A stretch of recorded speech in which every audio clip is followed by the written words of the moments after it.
Pinalayas kasama ang anak kong may sakit. Sa mismong gabi na inangkin ng asawa ko ang aking imbensyon para ibigay sa kanyang kabit.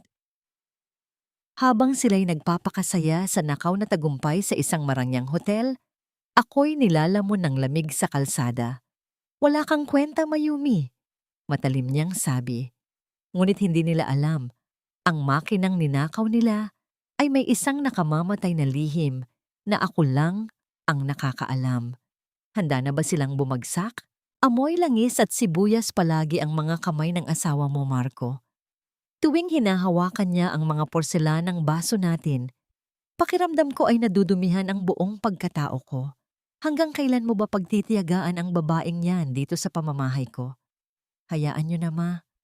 Kailangan ko pa siya para tapusin ang mga huling detalye ng makina para sa kumpanya. Pagkatapos ng press launch bukas, tatapusin ko na rin ang kahibangan na ito. Nakakadiri na rin katabi sa kama ang isang hamak na mekaniko.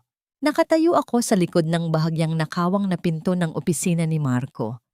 Binalot ng matinding yelo ang aking buong pagkatao. Pinapatay ang bawat pintig ng dugo sa aking mga ugat. Sa aking panginginig, halos mabitawan ko ang mabigat na kahoy na tray na aking hawak.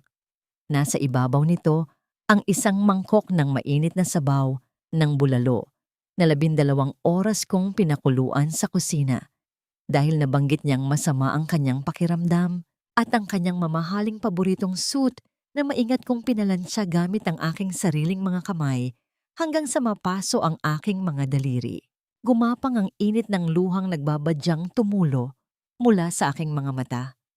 Automatikong umurong ang aking mga kamay at itinago ko ang mga ito sa likod ng aking laylayan, isang walang malay na gawi ng matinding pagkaawa sa sarili. Tiningnan ko ang mga kamay na ito na pinandidirihan nila, puno ng kalyo. May mga sugat na natuyo at naging peklat dahil sa pag-aayos ng mga makina ng eroplano sa talyer ng pamilya nila. Ang mga kamay na ito ang nag-ahon sa kumpanya nila mula sa pagkalugi. Ngunit sa kanilang paningin, isa lamang akong basahan na madaling itapon kapag marumi na. Dumulas ang aking mga nanginginig na daliri mula sa tray. Bumagsak ang porselanang mangkok sa makapal na karpet. Nabasag ito sa ilang piraso na tila sumasabay sa pagkadurog ng aking dibdib habang ang mainit na sabaw ay dahan-dahang kumalat at sumipsip sa mamahaling tela na nakalatag sa sahig. Wala akong naramdamang init, tanging ang matinding pamamanhid ng aking kaluluwa. Ganito na lang ba ang halaga ko? Matapos ang 10 taon ng pag-ubos sa aking kabataan at talino, ang halaga ko ba ay katumbas lamang ng isang maruming kasangkapan na kinakahiya? Itinulak ko ang pinto gamit ang aking nanginginig na balikat. Ngunit ang senaryong bumulaga sa akin ay mas masakit pa sa anumang sampal. Wala na si Doña Carmen sa loob, marahil ay lumabas sa kabilang pinto ng opisina. Ang tanging naabutan ko ay ang aking asawa, si Marco, na mahigpit na nakayakap kay Stella, ang maganda at makinis na PR direktor ng aming kumpanya. Inaayos ni Stella ang gusot ng kanyang pulang bestida habang nakangiti ng matamis kay Marco. Ang halimuyak ng kanyang mamahaling pabango ay mabilis na nilamon ang amoy ng sibuyas at langis na nakadikit sa aking damit. Ngunit hindi ang kanilang pagtataksil ang nagpatigil sa pag-ikot ng aking mundo. Ang aking mga mata ay napako sa ibabaw ng malapad na mahogany na mesa ni Marco. Naroon ang mga asul na papel, ang mga blueprint ng Villarreal V1 engine. Ito ang huling pamana ng aking yumaong ama. Ang disenyo ng isang revolusyonaryong makina na gabi-gabi kong pinag-aralan at kinumpuni habang tulog na ang buong bahay. Sa pinakaitaas ng dokumento ay isang kumikinang na gintong selyo ng patent. Nakasulat doon sa malalaki at maiitim na letra ang mga pangalan ng nagmamay-ari. Marco Villarreal at Stella Ignacio. Wala ang pangalan ko. Wala ang pangalan ng aking ama. Anong ibig sabihin nito, Marco? Basag ang aking boses, halos isang bulong na nagmamakaawa para sa isang paliwanag na alam kong hindi darating. Nagulat silang dalawa, ngunit imbes na makakita ako ng pagsisisi sa mga mata ng aking asawa, isang malamig at mapagmataas na tingin ang ipinukol niya sa akin. Inayos ni Stella ang kanyang buhok at humalukip-kip. Tinitingnan ako mula ulo hanggang paa na tila ba isa akong pulubi na nakapasok sa isang palasyo. Bakit ka ba nandito, Mayumi? Hindi ba sabi ko, bawal kang pumasok sa opisina ko nang walang pasabi? Matigas at walang emosyon ang tinig ni Marco. Humakbang ako palapit sa mesa. Itinuturo ang mga papel na naging dahilan ng pagkasugat ng aking mga kamay. Yung makina, akin yan. Sa tatay ko yan. Ako ang gumuhit ng mga huling detalye niyan. Bakit pangalan ninyong dalawa ang nakalagay? Tumawa si Stella, isang tunog na kasing talim ng basag na salamin. Oh honey, sino ba naman ang maniniwala na ang isang mukhang labandera na amoy grasa ay makakabuo ng isang multimilyong dolyar na imbensyon? Marco is the CEO. It's his company's property now. At ako ang naghahanap ng investors. You're just background noise. Magnanakaw kayo. Bulyaw ko. Ang pait sa aking lalamunan ay sumasakal sa aking hininga.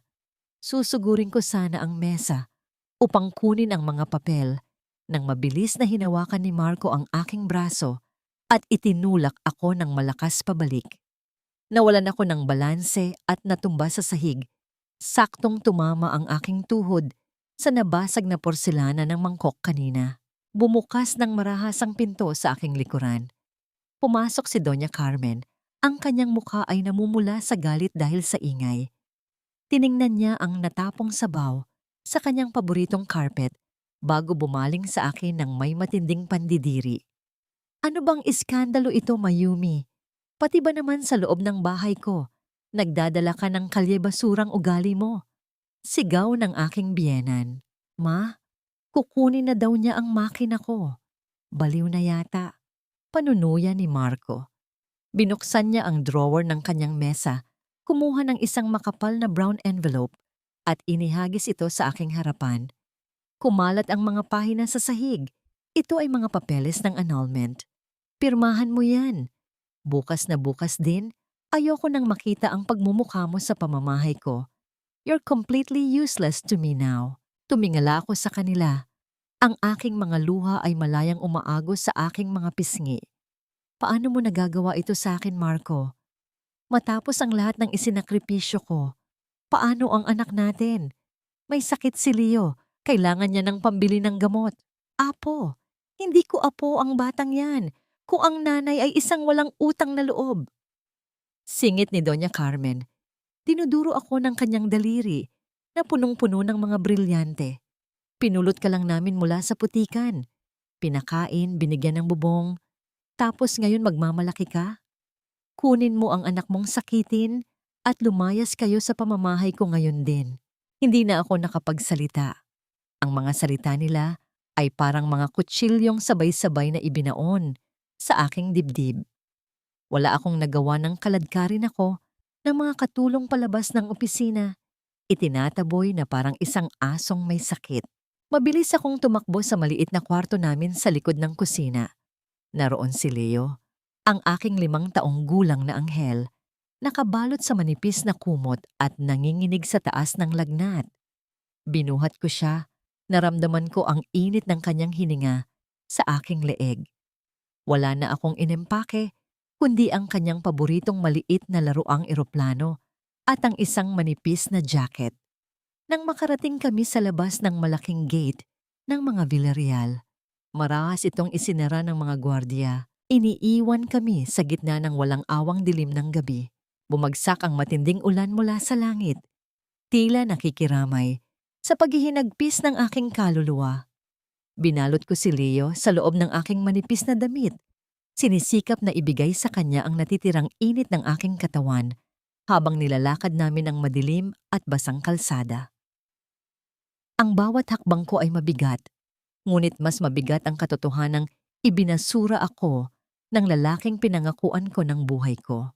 Nakahanap kami ng masisilungan Sa ilalim ng maliit na bubungan ng isang saradong panaderya, umupo ako sa malamig na semento. Idinuyan si Leo sa aking mga bisig habang umaawit ng isang mahinang oyayi sa pagitan ng aking mga paghikbi. Sa di kalayuan, ang liwanag ng isang papalapit na sasakyan ay bumulag sa akin. Isang makintab na itim na sasakyan, ang mamahaling kotse ni Marco, ang mabilis na dumaan sa aming harapan. Ang gulong nito ay dumaan sa isang malaking lubak na puno ng tubig na nagpadala ng alon ng madilim na putik, diretso sa aking mukha at damit. Wala man lang pagtigil, wala man lang paglingon. Pinunasan ko ang putik sa aking pisngi gamit ang aking nanginginig at magaspang na kamay. Ngunit sa halip na umiyak muli, isang malamig na katahimikan ang bumalot sa aking isipan. Tinitigan ko ang papalayong ilaw ng sasakyan. Hinihigop nila ang lahat ng aking lakas at tagumpay. Inaangkin ang imbensyong akala nila ay perpekto. Ngunit may isang bagay na hindi alam ni Marco at ng kanyang kabit ng nakawin nila ang mga asol na papel na iyon. Ang blueprint na naiwan sa mesa ay may isang sadyang punit sa dulong bahagi. Ang pahina kung saan naroon ang lihim na formula ng presyon upang hindi sumabog ang buong makina kapag umabot ito sa mataas na altitude. Tiningnan ko ang mahimbing na mukha ng aking anak. Hinalikan ko ang kanyang mainit na noo at sa gitna ng walang tigil na pagpatak ng ulan sa yero, bumulong ako sa hangin, hindi ng pamamaalam, kundi ng isang pangako. Patawad anak, pero ito na ang huling gabi na iiyak ang nanay mo. Handa na ba silang salubungin ang pagbagsak mula sa langit na kanilang inangkin? Sinalubong kami ng masangsang na amoy ng kalawang, matapang na alkohol, at namumuong alikabok. Pagpasok ko sa isang maliit at liblib na klinika sa dulo ng iskinita. Walang malambot na sofa o malamig na hangin dito. Tanging ang banayad na pag-ikot ng isang sirang bentilador ang nagbibigay ng ginhawa sa mga taong pinagkaitan ng lipunan. Inihiga ko ang nangangalikig na katawan ni Leo sa isang manipis na higaan habang mabilis na sinusuri siya ng isang matandang doktor. Kailangan ng aking anak ng malakas na antibiotic at gamot sa pabalik-balik na lagnat. Ngunit nang kapkamin ko ang aking mga bulsa, tanging ilang barya lamang ang aking nakuhang kumakalam sa aking palad. Bago pa man bumagsak ang aking mga luha ng kawalan ng pag-asa, dumapo ang aking paningin sa aking kanang kamay. Naroon ang aking gintong singsing sa kasal, ang tanging alahas na hindi ko tinanggal sa loob ng isang dekada. Dahan-dahan kong hinubad ang metal na nagtali sa akin sa isang buhay ng kasinungalingan. Nang makalas ito sa aking daliri, bumungad ang isang maputlang marka sa aking balat. Isang tuwirang patunay ng mahabang panahon ng pagkakalumbong ko sa isang sumpa na inakala kong pag-ibig. Gamit ang laylayan ng aking basang damit, maingat kong pinunasan ang mantsa ng langis at dumi na nakadikit sa ginto. Nais kong maging malinis ito, hindi dahil may halaga pa ang lalaking nagbigay nito sa akin, kundi dahil ito ang magiging dugtong ng buhay ng aking anak. Ipinagpalit ko ang simbolo ng aking pagkawasak sa kalapit na sanglaan, kapalit ng mga gamot na magpapagaling kay Leo. Habang pinapainom ko ng gamot ang aking natutulog na anak, biglang nagliwanag ang maliit at malabong telebisyon na nakasabit sa gilid ng klinika.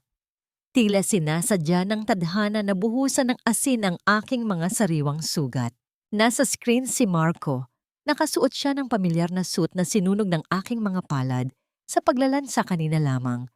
Nakatayo siya sa isang magarbong entablado na napapalibutan ng mga kumikinang na ilaw at mga mamamahayag.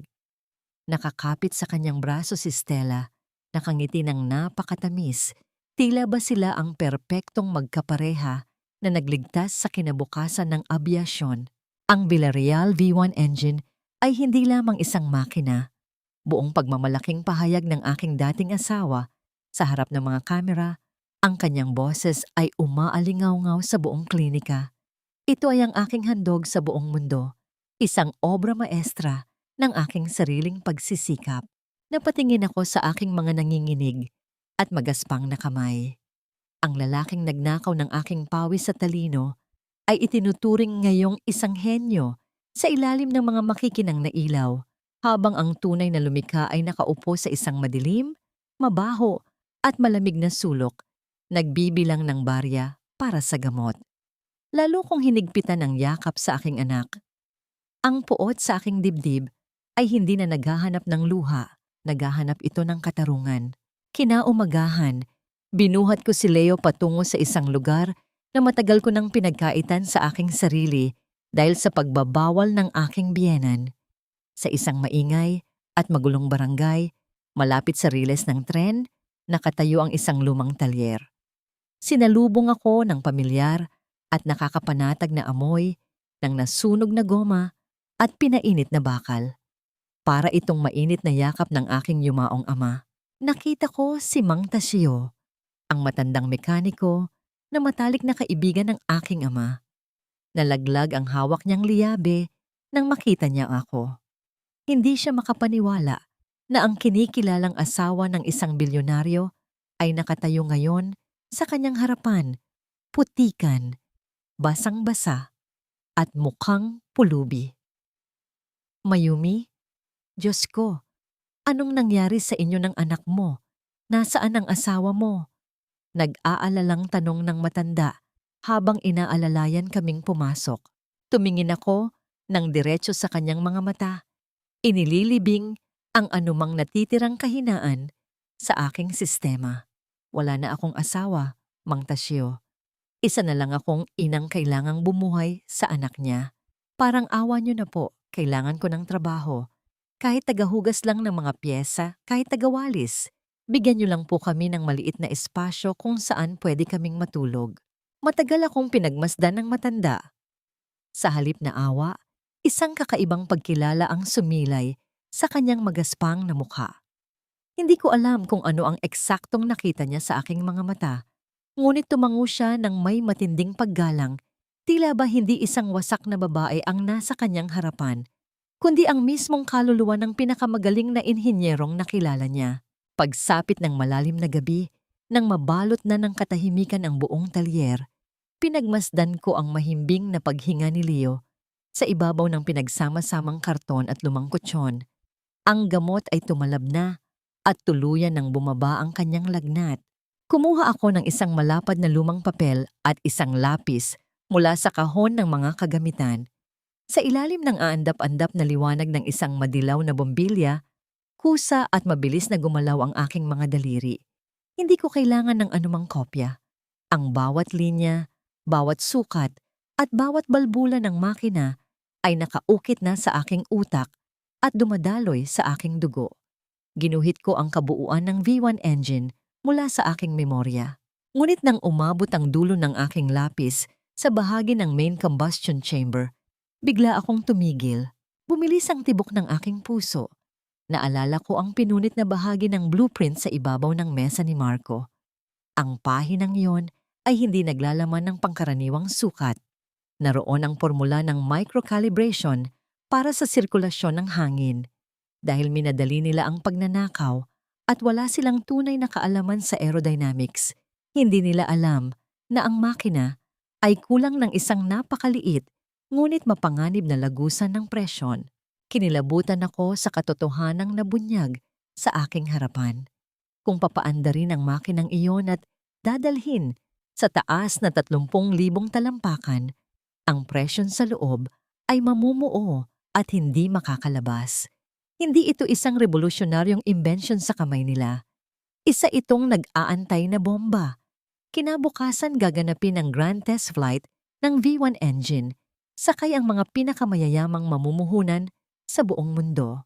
Napakuyom ako ng aking mga palad habang tinititigan ang aking ginuhit.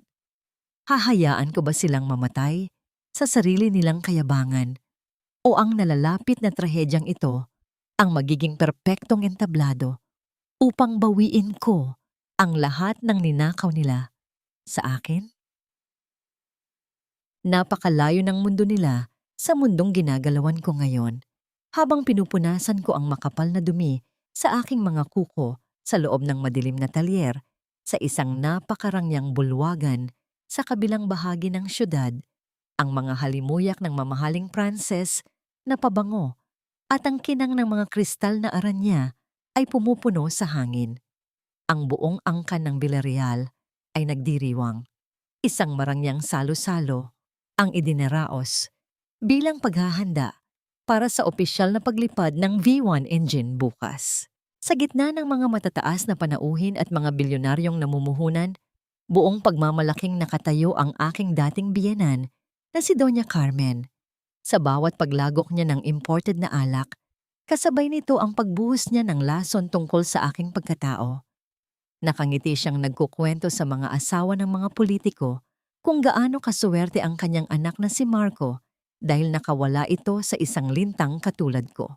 Pinalabas niyang isa akong mukhang kwartang babae na nagnakaw ng pera ng kumpanya at tumakas kasama ang aking anak.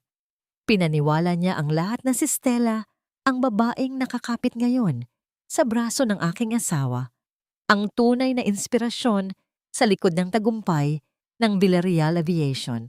Ngunit ang kasinungalingan ay may hangganan, lalo na kapag iniharap na sa tunay na karunungan. Lumapit sa magkasintahan si Mr. Davis, ang pinakamalaki at pinaka-impluensyal na mamumuhunan mula sa Europa. Sa ilalim ng kanyang matalas at nagmamasid na paningin, ang mga ngiti ni Stella ay tila nanigas. Nagtanong ang banyagang negosyante tungkol sa isang napakakomplikadong detalye, ang eksaktong limitasyon ng presyon sa loob ng main combustion chamber kapag ang eroplano ay dumaan sa matinding sama ng panahon. Nawala ang kulay sa mukha ni Stella. Ang kanyang mga labi na sanay magbitiw ng mga matatamis na kasinungalingan sa media ay nauutal, hindi makabuo ng tamang teknikal na paliwanag. Mabilis na sumingit si Marco, ginamit ang kanyang sanay na boses ng isang CEO. Nagbitiw siya ng mga malalalim na salitang pangnegosyo, mga pangakong walang laman, upang takpan ang kakulangan ng kanilang kaalaman. Tumango lamang si Mr. Davis, ngunit pagtalikod niya, tahimik niyang sinenyasan ang kanyang personal na katulong. May lamat ang pagdududa sa kanyang mga mata. Nahalata ng matandang bilyonaryo na ang mga taong nasa harapan niya ay tila nagbabasa lamang ng isang kinabisadong script na hindi nila mismong isinulat. Kinabukasan, sa ilalim ng nakapapasong sikat ng araw, nakatayo ako sa labas ng mataas na bakod na bakal ng paliparan. Nakasuot ako ng kupas at maruming damit mekaniko na ipinahiram sa akin ni Mang Tasyo. Mula sa aking kinatatayuan, tanaw na tanaw ko ang dambuhalang eroplano na hinihila patungo sa gitna ng runway. Kumikinang ang pilak nitong katawan at sa ilalim ng mga pakpak nito ay nakakabit ang dalawang V1 engine. Nanikip ang aking dibdib. Ang makinang yon ay parang sarili kong anak. Dugo, pawis at napakaraming gabi ng puyat ang inilaan ko upang mabigyan ito ng buhay. Lamang upang agawin ng mga taong walang ibang alam kundi ang mangangkin.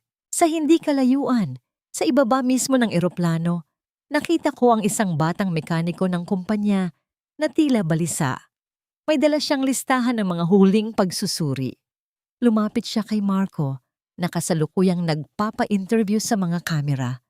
Buong pag-aalalang itinuro ng mekaniko ang isang bahagi ng tambutsyon ng makina dahil may napansin itong hindi pangkaraniwang panginginig. Ngunit imbes na makinig, makikita ang matinding inis sa mukha ni Marco. Sa isang kumpas ng kanyang kamay at mariing salita, pinalayas niya ang mekaniko. Tinanggalan niya ito ng trabaho sa mismong oras na yon dahil lamang sa pag-abala sa kanyang inaasahang oras ng tagumpay. Ipinagpalit ng aking dating asawa ang kaligtasan para sa kanyang mapagmataas na imahe. Tinalikuran ko ang tanawin sa paliparan at naglakad pabalik sa talyer. Nagsisimula ng gumuho ang kanilang palasyo ng kasinungalingan, ngunit hindi ako maaaring manatili lamang sa gilid at manood. Kailangan ko ng lakas, kailangan ko ng abogado, at higit sa lahat, kailangan ko ng salapi upang maipaglaban ang karapatan naming mag-ina. Pagsapit ko sa talyer, sinalubong ako ng mahigpit na yakap ni Leo. Napuno ng init ang aking malamig na kaluluwa nang makita ang inosenteng ngiti sa kanyang mukha. Binuksan niya ang kanyang maliit na palad at inilantad ang isang kumikinang na bagay. Isa itong makinis at malinis na tuwerka ng makina na napulot niya sa gilid ng mga sirang sasakyan. "Ma, tingnan mo," bulong ng aking anak. Ang kanyang mga mata ay puno ng pag-asa. "May nahanap akong brilyante. Pwede na nating bilhin yung malaking bahay natin ulit." Napalunok ako upang pigilan ang luhang nagbabadyang tumulo. Lumuhod ako at kinabig siya sa aking mga bisig. Hindi ko sinirang puri ang kanyang imahinasyon. Kinuha ko ang malamig na bakal mula sa kanyang palad at ikinuyom yon ng mahigpit. "Oo, anak. Ito ang pinakamagandang brilyante sa buong mundo. At pangako ko sa'yo, babawiin natin ang lahat ng kinuha nila sa atin." Sa paglipas ng ilang oras, ang kalangitan sa itaas ng paliparan ay binalot ng makapal at kulay abong mga ulap. Sumilong ang araw, tila ayaw saksihan ang nalalapit na trahedya. Sa loob ng VIP cabin ng eroplano, nagtataas ng mga baso ng champagne sina Marco, Stella, Doña Carmen at ang 50 pinakamayayamang mamumuhunan sa industriya. Ang eroplano ay mabilis na tumakbo sa runway at unti-unting umangat. Binabasag ang ulap patungo sa kalangitan. Lahat ay pumapalakpak. Lahat ay nagdiriwang sa huwad na kahusayan ni Marco. Ngunit sa labas ng marangyang cabin, sa pinakamadilim at pinakamainit na pusod ng makinang kanilang ninakaw, ang kakulangan ng aking huling disenyo ay nagsimulang maningil.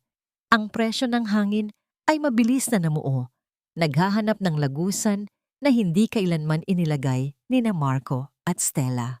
Isang napakaliit na piraso ng bakal sa loob ng balbula ang dahan-dahang napilipit dahil sa matinding puwersa. Bumigay ito nang walang anumang ingay na maaring marinig ng mga taong nagkakasiyahan sa itaas. Wala silang kaalam-alam na sa taas na 30,000 talampakan, ang makinang inaasahan nilang magdadala sa kanila sa tugatog ng tagumpay ay tuluyan ng naputulan ng hininga mo adan papasi. Naging kasing tamis ng pulot ang mga ngiti sa loob ng marangyang cabin.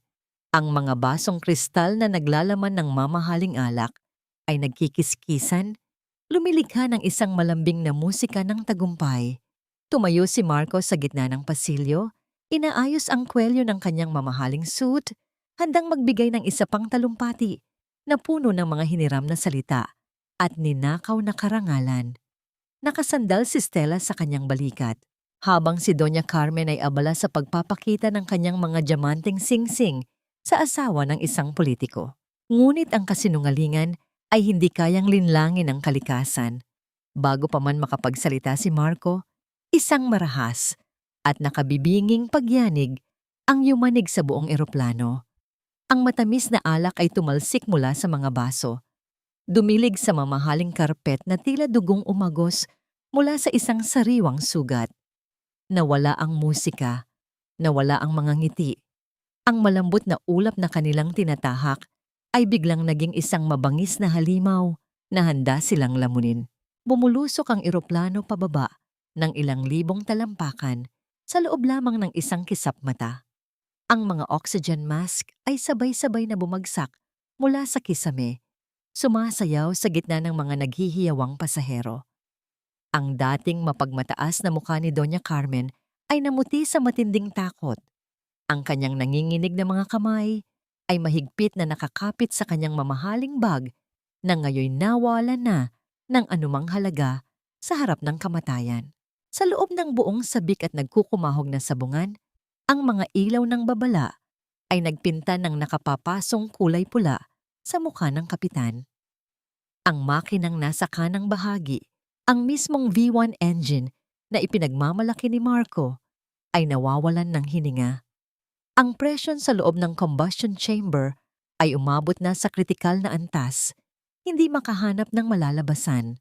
Sa gitna ng kaguluhan, inutusan ng kapitan ang mga flight attendant, nakaladka rin si Marco, patungo sa sabungan.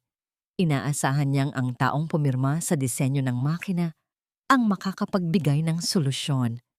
Mr. Villarreal, nasaan ang emergency bypass valve nito?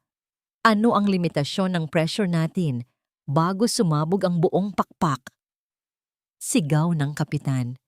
Pilit nilalabanan ang pag-uugoy ng manibela. Nakatayo si Marco sa likod ng kapitan. Nanginginig ang buong katawan. Ang kanyang mga mata ay nanlalaki sa matinding panlulumo.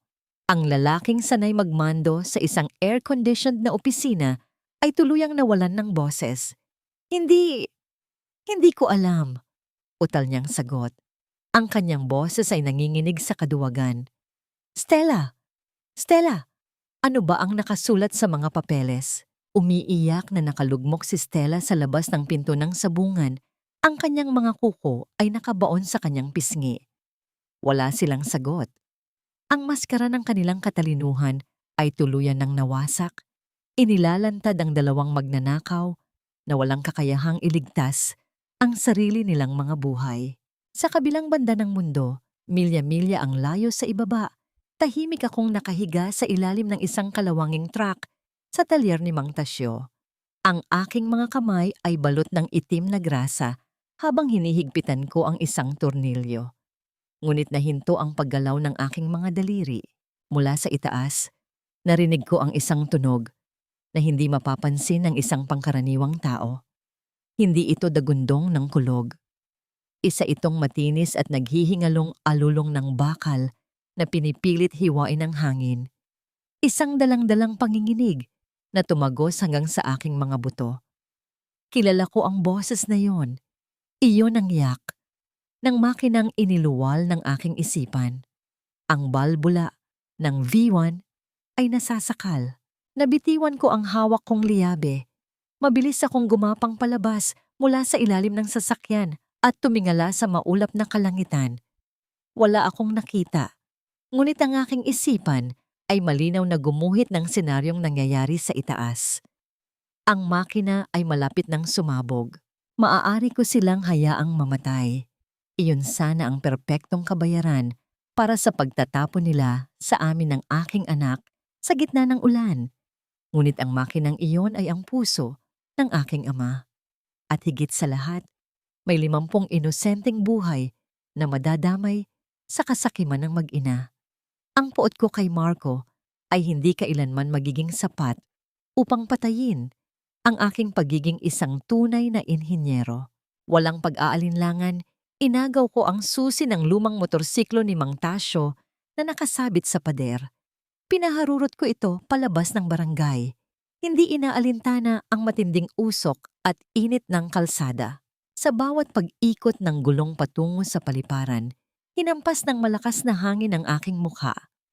Tinangay ng hangin ang aking buhok na nakatali lamang ng isang lumang goma. Tila hinugasan ng matinding hangin ang mga natuyong pawis at luha ng aking nakaraan. Nawala ang takot sa aking dibdib, nawala ang anino ng babaeng sanay yumuko at magtago ng kanyang mga kamay. Sa bawat segundong lumilipas, ang kislap sa aking mga mata ay naging isang nag-aapoy na determinasyon. Hindi na ako si Mayumi na asawa lamang ni Marco. Ako ang nag-iisang utak na nakakaintindi sa wika ng himpapawid. Nang malapit na ako sa pangunahing tarangkahan ng paliparan, bumungad sa akin ang isang pader ng mga armadong gwardiya. Mahigpit na ipinagbabawal ang pagpasok, lalo na sa gitna ng isang umiiral na krisis. Ang personal na katulong ni Mr. Davis ay nakatayo sa di kalayuan, lihim na nakikipag-ugnayan sa kanyang radyo at pinagmamasdan ang bawat kilos sa paligid. Humaba ako ng motorsiklo at tumakbo patungo sa barikada. Hinarang agad ako ng matataas na replay ng mga bantay. Tinataboy ang isang babaeng nakasuot ng maruming damit mekaniko. Ngunit bago pa ako tuluyang maitulak palayo, isang magaspang na kamay ang pumigil sa kanila. Ang matandang hepe ng mga gwardya, ang lalaking ilang beses kong kinumpunihan ng sirang tricycle nang walang bayad nung mga panahong tinanggalan sila ni Marco ng benepisyo, ay tumitig sa akin. Nakita niya ang apoy sa aking mga mata. "Buksan niyo ang gate!" Utos ng matandang hepe sa kanyang mga kasamahan, isang pagsuway sa protocol na maaaring ikawala ng kanyang trabaho. Alam niya ang ginagawa niya. Papasukin niyo siya sa control tower. Nang umangat ang bakal na harang, tumakbo ako ng buong lakas patungo sa mataas na gusali ng paliparan. Ngunit bago pa man ako makarating sa pinto, umalingaw-ngaw sa mga loudspeaker sa labas ang nakakatakot na mensahe mula sa himpapawid, isang boses ng kapitan na nabasag na ng buong desperasyon. Mayday! Mayday! Nawalan na tayo ng kontrol. 5.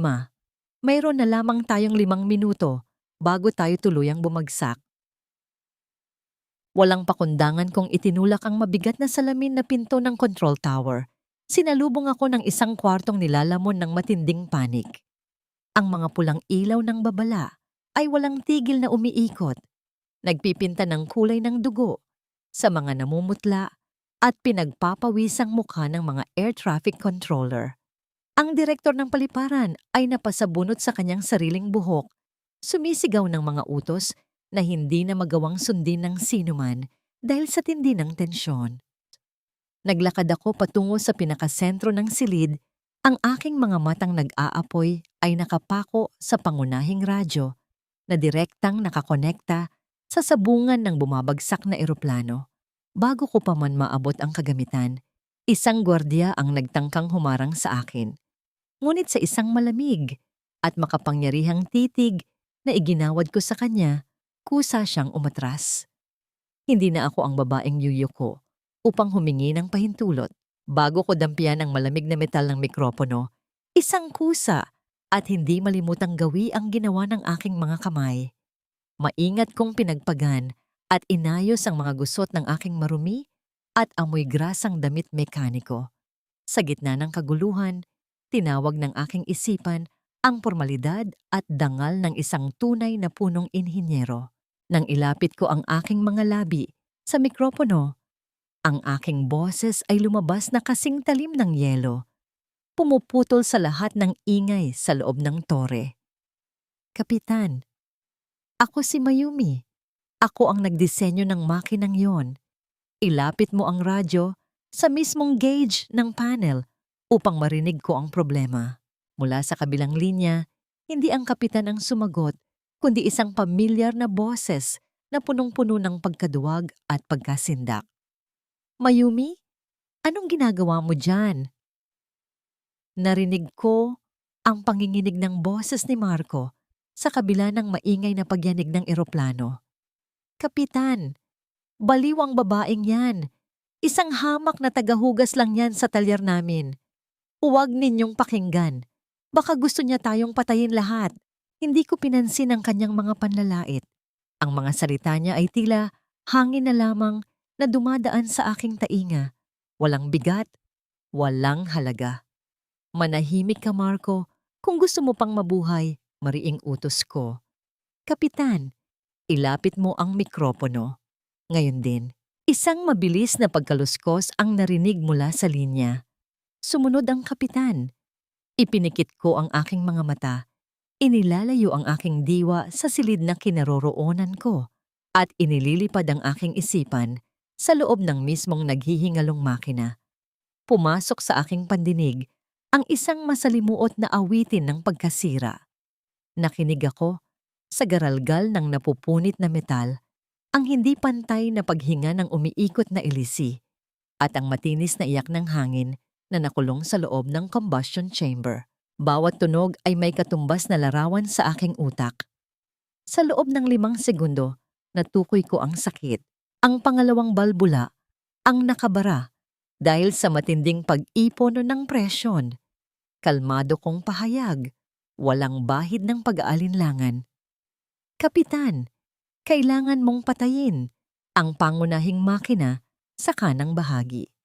Pagkatapos, buksan mo ang reverse thrust ng buong lakas sa loob ng eksaktong 3 segundo. Kailangan nating sakali ng makina upang sumuka ito at bumitaw ang nakabarang hangin. Huwag! Nagpapakamatay ba tayo?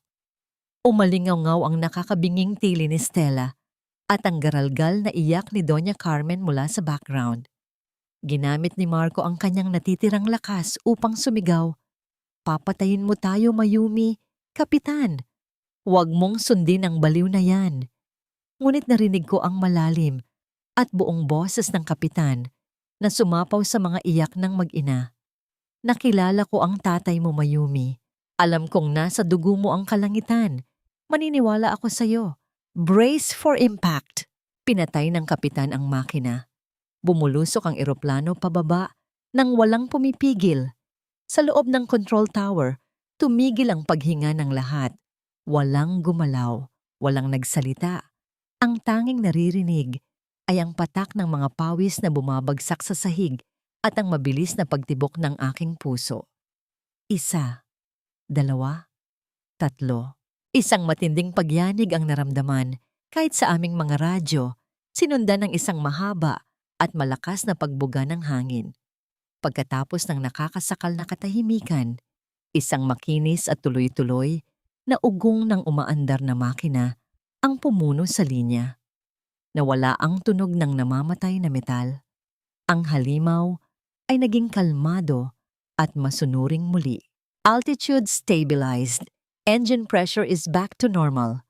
Ang boses ng kapitan ay nababasag sa matinding kaluwagan at pasasalamat. "Salamat, Mayumi. Iniligtas mo kami." Sumabog ang masigabong palakpakan at paghihiyawan sa loob ng control tower. Ang mga taong kanina'y nanliliit sa akin ay ngayon nakatingin na may halong matinding paghanga at paggalang.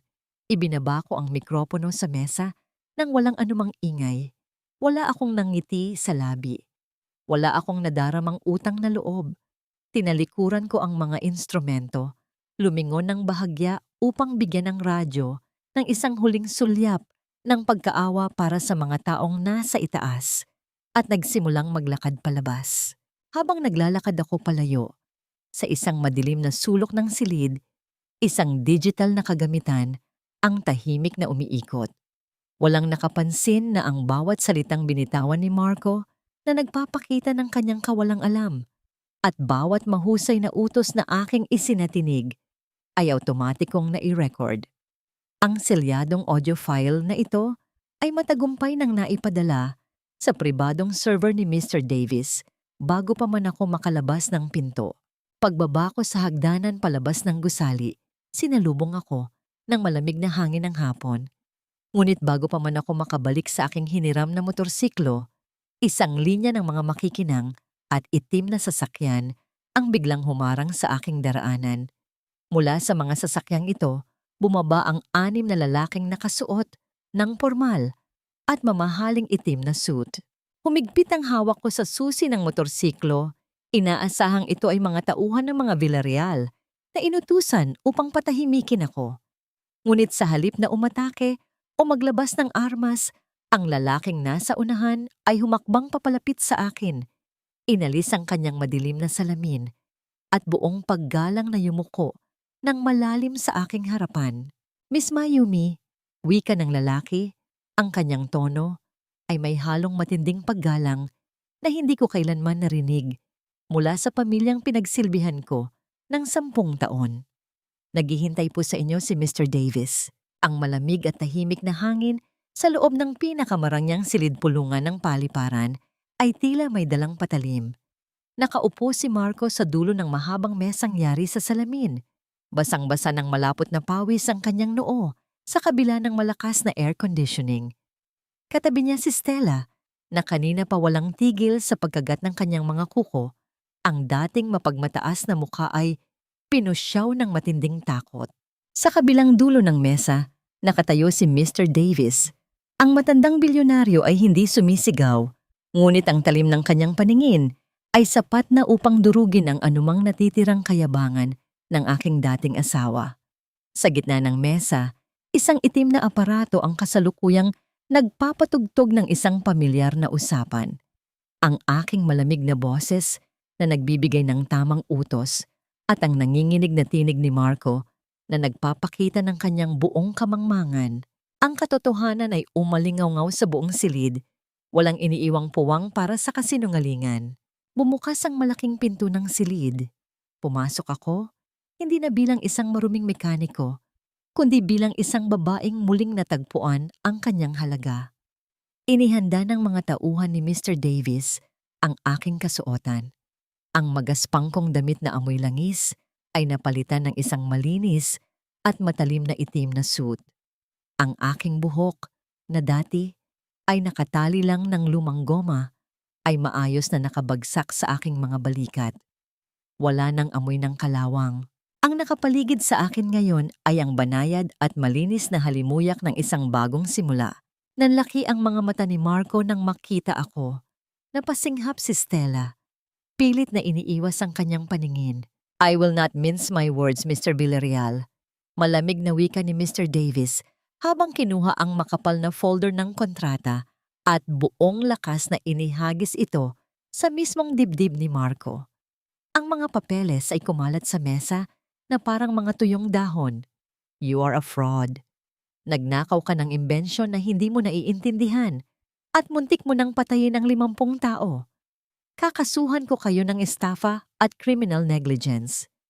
Your company is done. Sir, please, bigyan niyo ako ng pagkakataon. Isang maliit na miscalculation lang yon. Pagmamakaawa ni Marco, ang kanyang boses ay nanginginig at pumiyok sa desperasyon. Sinubukan niyang hawakan ang kamay ni Stella upang humingi ng suporta. Tell him, Stella. Ipaliwanag mo sa kanya ang PR strategy. Our strategy natin. Ngunit ang pag-ibig na itinayo sa nakaw na yaman ay madaling gumuho. Marahas na inalis ni Stella ang kanyang kamay mula sa pagkakahawak ni Marco. Lumayo siya ng ilang hakbang. Ang mukha ay puno ng pandidiri. Huwag mo akong idamay dito, Marco. Biktima lang ako. Ikaw ang nagsabi sa akin na perpekto ang makina. I was just doing my job. Wala akong kinalaman sa pagnanakaw mo sa asawa mo.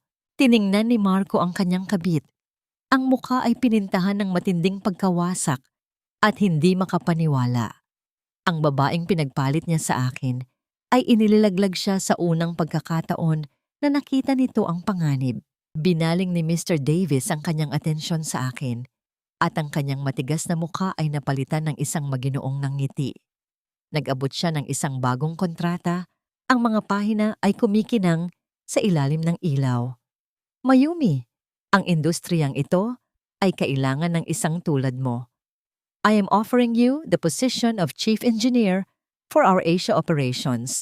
Kalakip nito ay ang paglilipat ng lahat ng legal na karapatan ng V1 engine sa pangalan mo.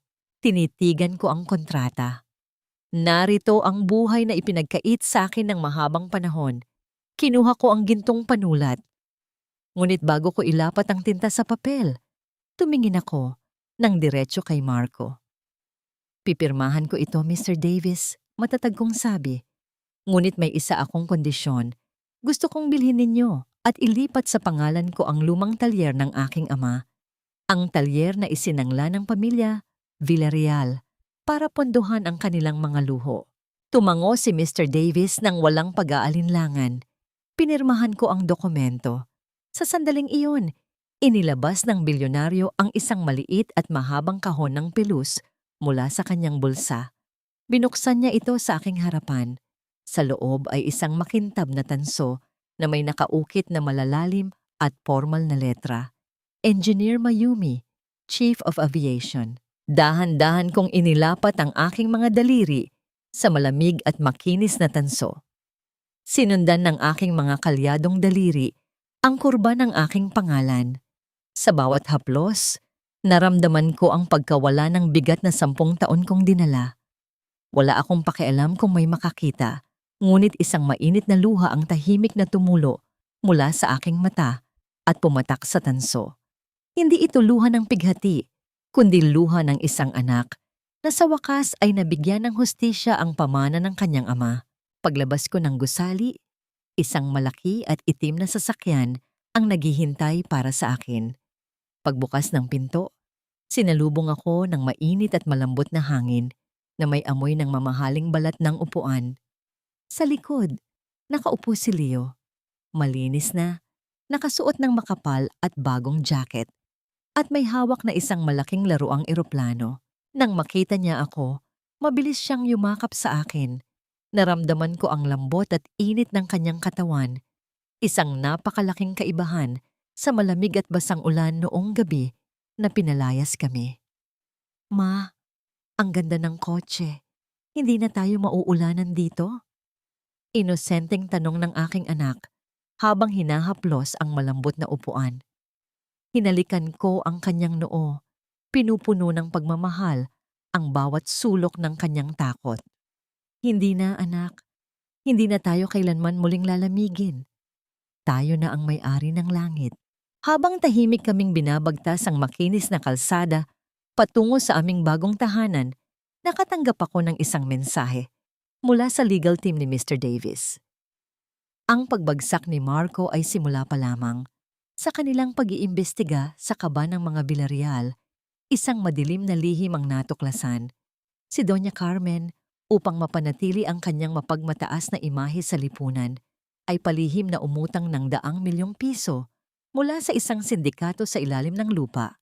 Ginagamit ang pekeng halaga ng V1 engine bilang garantiya.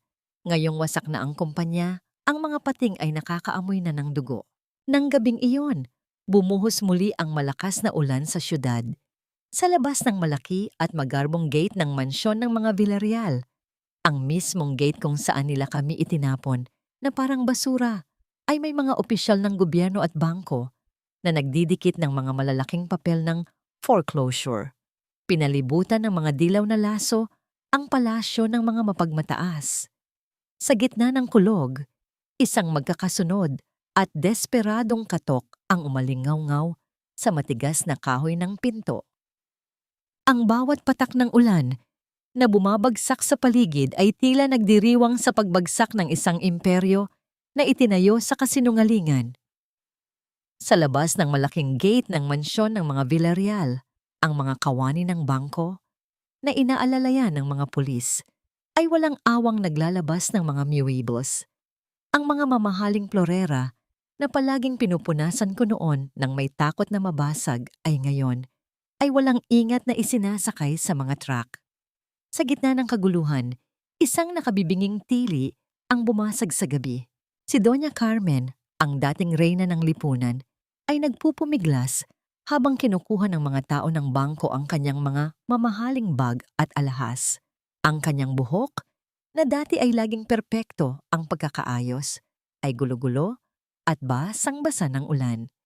Ang kanyang mamahaling bestida ay nabahira ng putik mula sa kalsada kung saan siya nakaluhod. "Huwag niyong kunin yan! Galing Paris pa yan!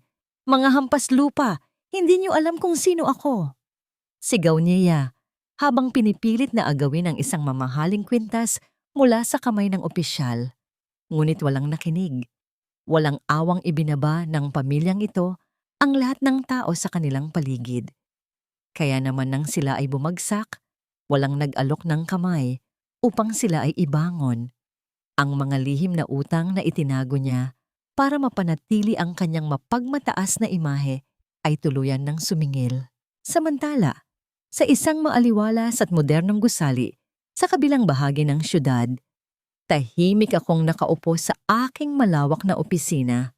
Ang talyer ng aking ama ay hindi na isang madilim na iskinita. Isa na itong state-of-the-art na pasilidad sa ilalim ng aking pamamahala. Ang hangin ay amoy sariwang kape at bagong pintang bakal. Mula sa glass window, nakita ko ang isang pamilyar na bulto ng tao na palapit sa pasilidad. Si Marco. Puno ng putik ang kanyang sapatos, gusot ang damit, at ang dati niyang mapagmataas na tindig ay naging hukot na parang isang matandang nawalan ng lakas. Tinalikuran siya ni Stella at ang kanyang pamilya ay lubog sa utang. Wala siyang ibang mapuntahan. Pinapasok siya ng aking mga gwardiya dahil iyon ang direktiba ko. Nang magbukas ang pinto ng aking opisina, hindi ko siya binati. Ipinagpatuloy ko ang pag-ikot sa aking mamahaling panulat. Napaluhod si Marco sa ibabaw ng makinis na sahig ng aking opisina. Sumunod na pumasok si Doña Carmen, umiiyak, nanginginig, at mukhang pulubi. Tiningnan nila ako hindi bilang isang asawa o manugang, kundi bilang kanilang huling pag-asa. Mayumi, parang awa mo na. Lumuluha at nanginginig na pakiusap ni Marco. Pilit na inaabot ang aking sapatos upang halikan sana ito. Automatiko kong iniurong ang aking paa, umiiwas sa kanyang hawak tulad ng pag-iwas niya sa aking mga kalyadong kamay noon. Bawiin mo na ang kaso. Nakikiusap ako. Ibahagi mo naman sa amin ang kaunting porsyento ng kumpanya. Wala na kaming matirhan. Papatayin kami ng mga inutangan ni Mama. Umiyak ng malakas si Doña Carmen at gumapang palapit sa aking mesa. Mayumi anak, kami ang kumupkop sa'yo nung ulila ka na. Pinakain ka namin, binigyan ka namin ng tirahan. Utang na loob mo sa amin ang buhay mo. Huwag mo naman kaming talikuran ngayong kami ang nangangailangan. Ang mga salitang utang na loob na dati ay parang tanikalang sumasakal sa akin, ngayon ay wala ng bigat. Tiningnan ko sila ng diretso sa mata. Hindi nang may galit, kundi nang may nakapangingilabot na kapayapaan ng isang taong alam na ang kanyang tunay na halaga. Kumuha ako ng isang maliit na sobre mula sa aking drawer at inihagis ito sa sahig sa harapan nila. Kumalat ang laman nito, mga barya. Ito ang mga eksaktong baryang palaging inihahagis sa akin ni Doña Carmen sa kusina kapag may ipapabili siyang paboritong pagkain at sinasabing, "Huwag kong ibulsa ang sukli." Utang na loob? Kalmado at malamig ang aking boses. Binayaran ko na ang utang na loob na, yan sa loob ng 10 taong ginawa niyo akong alipin sa sarili kong bahay. Binayaran ko yan sa paglilinis ng mga dumi ninyo. Binayaran ko yan noong ninakaw ninyo ang nag-iisang pamana ng tatay ko para magpakitang gilas sa lipunan. Mayumi, nagkamali ako. Pinilit ni Marco na magsalita.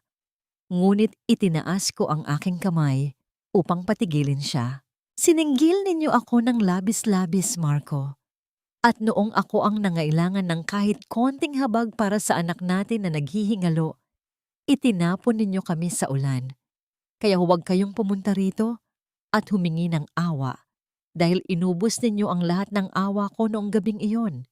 Tumingin ako sa aking mga gwardiya at bahagyang tumango. Nilapitan nila sina Marco at Doña Carmen upang paalisin. Bago pa sila tuluyang makalabas ng pinto, isang matinding paghikbi ang kumawala sa dibdib ni Marco. Tumingala siya sa akin. Nakikita ang kaluwalhatiang sana ay pag-aari niya kung marunong lang siyang magpahalaga. Nagsisisi siya, hindi dahil nanakit siya, kundi dahil nawala sa kanya ang premyo. Paglabas nila, iniwan nilang marumi ang sahig kung saan sila gumapang. Kumuha ako ng isang malinis at puting tissue at kalmadong pinunasan ang mantsa ng alikabok na naiwan sa dulo ng aking itim at makintab na sapatos. Tahimik. Walang ingay. Ngunit sa maliit na aksyong yon, tuluyan ko ng binura ang anumang natitirang bakas nila sa buhay ko. Saktong pagtatapon ko ng maruming tissue sa basurahan, tumunog ang aking telepono. Nakita ko ang pangalan ng pinakamagaling na doktor sa syudad. Pumasok ang isang mensahe na hindi ko inaasahang magpapabilis ng pintig ng aking puso. Nakahanda na ang lahat para sa operasyon ni Leo, Engineer Mayumi.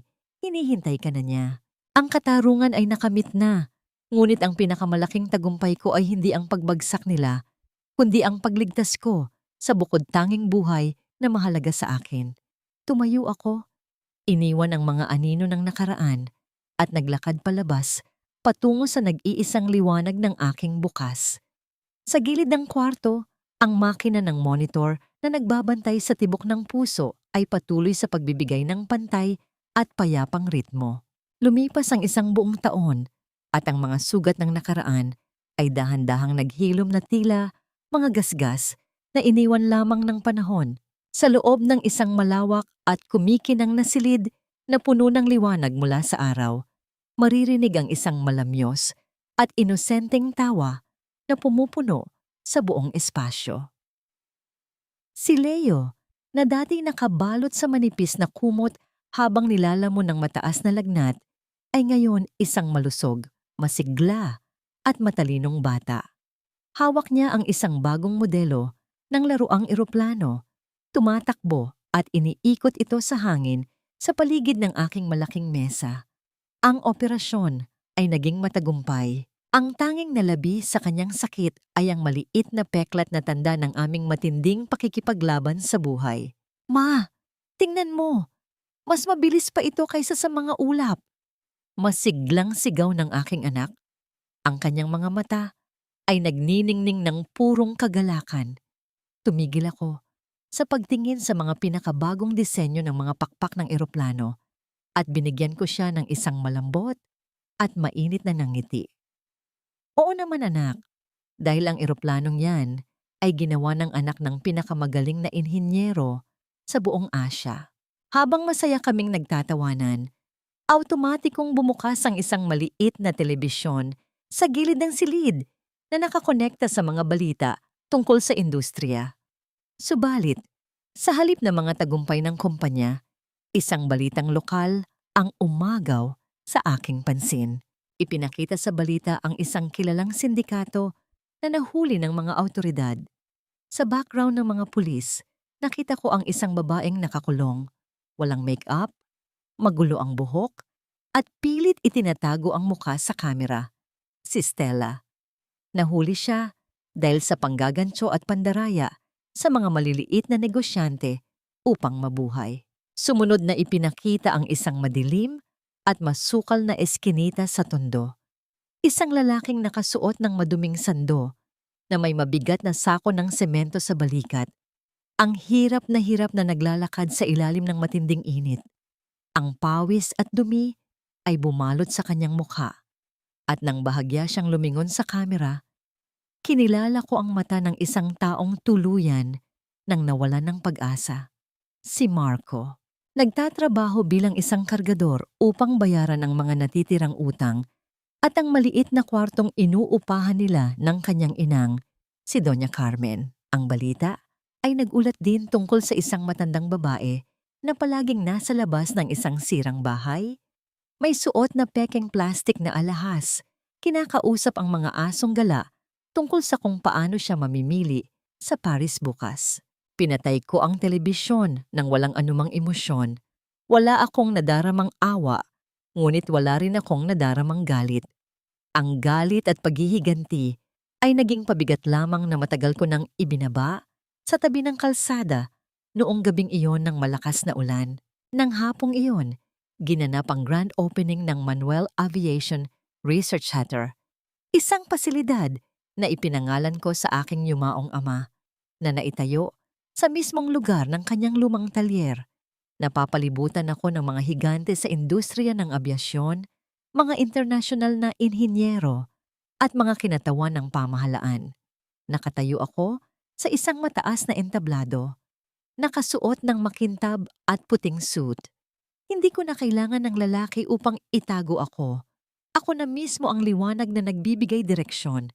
Sa pagtatapos ng aking talumpati, tumingin ako sa aking mga kamay. Nandoon pa rin ang mga maliliit na kalyo.